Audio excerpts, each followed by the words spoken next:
to light the way. Making nursing stupid simple every Welcome! day. In this video, we'll walk through a complete head-to-toe nursing assessment, one of the most essential skills you'll use every day in clinical practice. We'll cover how to introduce yourself, the 4 assessment techniques, vital signs, and a full body assessment from head to toe. Let's get started. Before you touch anything, introduce yourself properly. State your name and title, explain what you're about to do and why, gain the patient's consent, and reassure them so they feel comfortable and safe. Before beginning, complete the critical must-dos. Perform hand hygiene, provide privacy, verify identity using 2 identifiers, usually name and date of birth, make sure the bed is locked and in the lowest appropriate position, and use a common or native language the patient understands. Start with baseline questions. What is your name? What brings you to the hospital today? How are you feeling? Do you know what month it is? Are you experiencing pain? On a scale of 0 to 10, how would you rate it? These questions assess mental status, orientation, comfort, and pain before you lay a hand on the patient. Every physical assessment uses 4 key techniques. Inspection is visual examination. Look for symmetry, skin color, swelling, and abnormalities using good lighting and multiple angles. Palpation uses your hands to assess texture, temperature, tenderness, and masses. Use light palpation for surface findings, deep palpation for organs, and always watch the patient's comfort. Percussion means tapping the body surface to assess density and identify air or fluid. Resonance is heard over lungs, tympany over air-filled spaces, and dullness over organs. Auscultation means listening with a stethoscope in a quiet environment with direct skin contact. You'll assess heart, lung, and bowel sounds. Before the exam, review normal vital signs. Heart rate is 60 to 100 beats per minute. Blood pressure is around 120 over 80, while considering the patient's baseline and condition. Respiratory rate is 12 to 20 breaths per minute. Temperature is 97.8 to 99 degrees Fahrenheit, or 36.5 to 37.2 degrees Celsius. Oxygen saturation should be 95 to 100% and measures oxygen-saturated hemoglobin in the blood. Pain is often considered the 5th vital sign and should be assessed when appropriate. Begin with general inspection. Note hygiene, posture, distress, and unusual odors.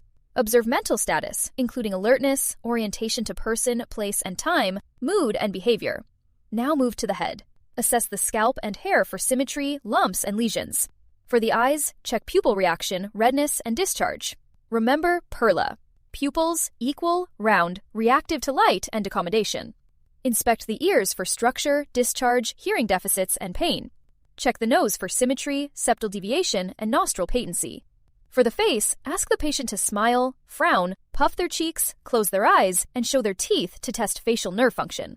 Assess the mouth and throat for mucous membrane color, lesions, tonsils, dentition, and abnormal breath odors. For the neck, check trachea midline, palpate lymph nodes for size, tenderness, and mobility. Inspect and palpate the thyroid for enlargement, nodules, and consistency, and assess jugular vein distension, carotid pulse, and skin turgor. Assess the skin systematically. Color may be pink, brown, or olive. Abnormal findings include pallor, cyanosis, jaundice, and erythema. Note temperature, moisture, and texture, such as warmth, coolness, dryness, diaphoresis, smoothness, or roughness. For turgor, pinch skin over the clavicle or forearm. Quick return suggests hydration. Tenting may suggest dehydration. Assess integrity and lesions, including pressure ulcers, wounds, abrasions, macules, papules, or ulcers, and document size, shape, color, and location. Check edema for pitting or non-pitting swelling. Press the nail bed. Capillary refill should return in less than 2 seconds. Inspect nails, hair, and scalp for nail shape, color, thickness, clubbing, alopecia, hirsutism, dandruff, lesions, or scaling. For the upper extremities, assess joints with inspection, palpation, range of motion, and strength. Shoulders. Inspect symmetry, tone, and swelling. Palpate tenderness, warmth, or lumps. Have the patient raise and rotate arms and push against resistance. Elbows. Check swelling, redness, deformity, and flexion and extension. Wrists and hands. Inspect swelling, deformities, and skin changes. Assess the radial pulse. Test wrist movement and grip strength by asking the patient to squeeze your fingers. Use the pulse scale from 0 to +4 to document pulse quality. For the lower extremities, inspect hips for symmetry and alignment. Palpate tenderness, lumps, or muscle wasting, and test flexion, extension, abduction, rotation, and leg strength against resistance. Knees. Look for deformity or redness, feel for warmth, fluid, or tenderness, and bend and straighten while noting crepitus. Ankles and feet. Assess swelling, deformity, discoloration, tenderness, pulses, warmth, dorsiflexion, and plantar flexion. For vascular checks, assess capillary refill at fingernails and toenails. It should return in less than 2 seconds. Check peripheral pulses at radial, femoral, popliteal, dorsalis pedis, and posterior tibial sites. For the spine, observe posture, alignment, and cervical, thoracic, and lumbar curvature. Look for scoliosis, kyphosis, lordosis, or asymmetry in shoulders, hips, or scapulae. Palpate for tenderness, swelling, or spasms. Test range of motion with forward bending, backward bending, rotation, and lateral bends. Check neurological involvement with sensation and reflexes in the extremities. For the heart, position the patient supine or in semifowlers. Inspect for visible pulsations, especially at the apex, the fifth intercostal space at the midclavicular line, and watch for jugular vein distension, which may indicate heart failure. Auscultate with the bell and diaphragm at 5 areas. Use the mnemonic, all patients eventually trust medicine. Aortic, pulmonic, herbs, tricuspid, mitral. Normal sounds are S1, lub, louder at the apex, and S2, dub, louder at the base. Abnormal sounds include S3, which may indicate heart failure, S4, associated with hypertension, and murmurs, rated on a 1 to 6 scale. Palpate the point of maximal impulse at the 5th intercostal space, midclavicular line, and assess for thrills that may indicate a murmur. For the abdomen, position the patient supine with knees slightly bent and expose from xiphoid process to pubic symphysis.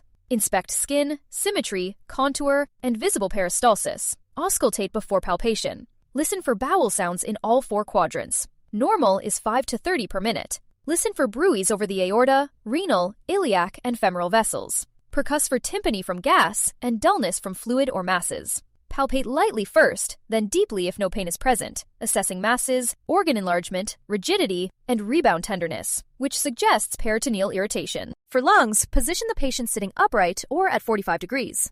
Inspect rate, rhythm, depth, effort, chest expansion, accessory muscle use, and barrel chest, which suggests COPD.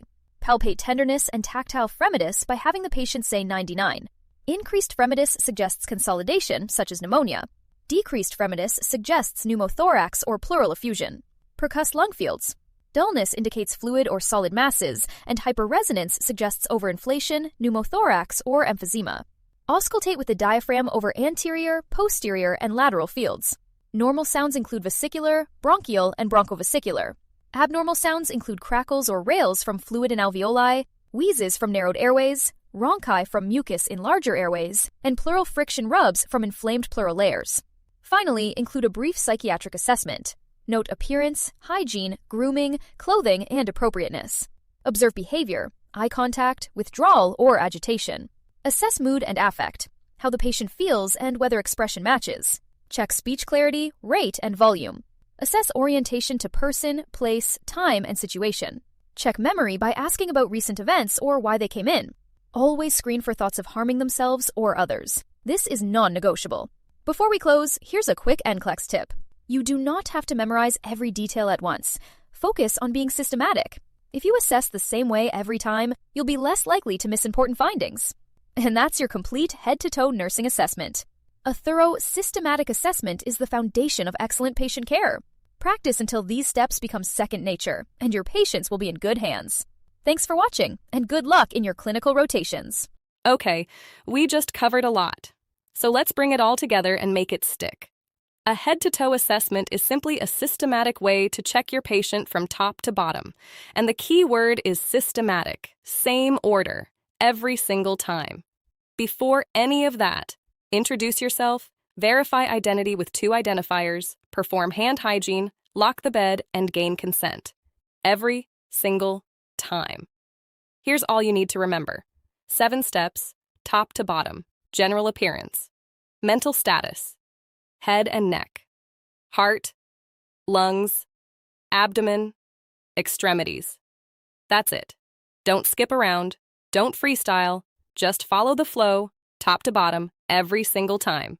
Take a picture of this. Write it on a note card. Put it in your pocket for clinical. All right, here's your NCLEX-style question. A nurse is performing a head-to-toe assessment on a newly admitted patient. After inspecting and auscultating the abdomen, the nurse prepares to palpate. The patient reports no pain at this time. Which action should the nurse take next? A. Begin with deep palpation to assess for organ enlargement. B.